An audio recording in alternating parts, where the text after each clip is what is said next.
We do a lot of political rallies all over this country. In fact, this morning we were in Cleveland, we did a great rally. This is not a rally. This is an opportunity for all of us together. We're going to open it up for discussion, the audience, after we hear from the panel, to talk about not only one of the more serious public health crises in the modern history of this country, but I think as Deb Conrad pointed out, how could it happen? Danielle mentioned to you that I met about 9 days ago in Detroit with a number of folks from this community. And I have to tell you, when you're a United States Senator, you go to a lot of meetings, and you meet with a lot of people, and you see a lot of tragedy. I will never forget that meeting. It really stunned me. It was hard for me. We had a rally a little while later to talk to the rally, because what I heard at that meeting, it was almost impossible for me to believe that I was listening to people in the United States of America in the year 2016. And what I heard, my wife Jane is with me, and she was at the meeting as well. We have 7 beautiful grandchildren. And to hear what is happening to the children in this community is so horrific. It's so painful, it is almost hard to discuss. But that's what we're going to do today. We don't even know about the bacteria that are present in our water, because these are literally things that the Environmental Protection Agency they don't even test for half the things that are in our water. We're getting infected with things that aren't even a part of our testing structure whatsoever. How is this a thing? Like, how are we being poisoned by things that are present in our water that nobody is even testing for? We are considered today the second poorest city in the nation. We have 42% of the people that live in this city are in poverty. We have 40% of the people that live in this city read below a 6th grade level. And we got almost 40% of the people that live in this city has felonies on their record. This problem that we're suffering from right now, I have to be honest with you, it's a genocide that is attacking the low, moderate income people who are considered poor on all ethnic groups, from white, Hispanics, Chinese, however many it is. And that's what this problem is. General Motors reacted, and it's the plant that I work in. The plant reacted to it was rusting the engines that we build, okay? It had nothing to do with lead.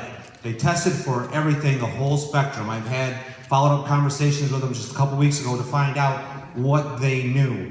There was no lead in their reasoning for switching to Detroit water.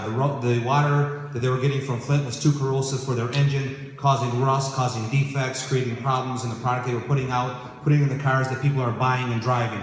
There was nothing to do with lead. But Dan, if the water was, if it was so corrosive, that's obviously not particularly good to drink. Yes, but exactly, yes.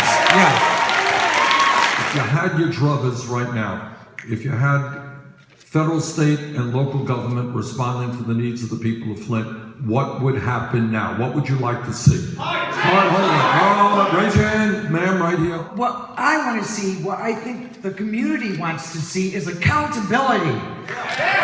We're sick and tired of hearing people say, well, they didn't listen, and well, gee, it wasn't my fault, it was their fault. It's about time somebody was held accountable for this and had their feet to the fire while they're actually providing us with some help. Resident here in Flint, Michigan. Nikki, if you could turn around so that everybody can see. Me and my children has had a major impact. I lost twins in July of 2015 due to being poisoned. Both of my kids have tested positive for high levels of lead. My son has been suspended 56 times this year in school. He's in the 1st grade and he doesn't even want to attend school anymore.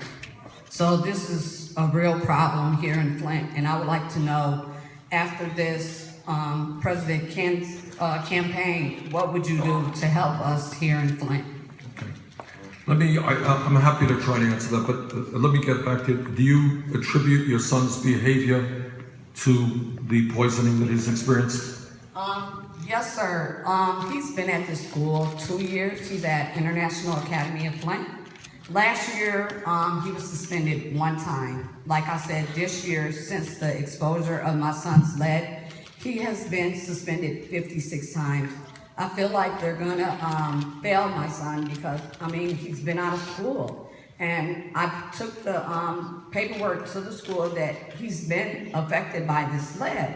And they're saying that, you know, the lead can cause behavioral problems, which I'm seeing, you know, I'm And that's seeing what it you're at seeing in home. your son right now. Yes, and I know that it's an effect from him being affected by the lead. Well, thank you for having the courage to stand up and tell us your reality. Okay.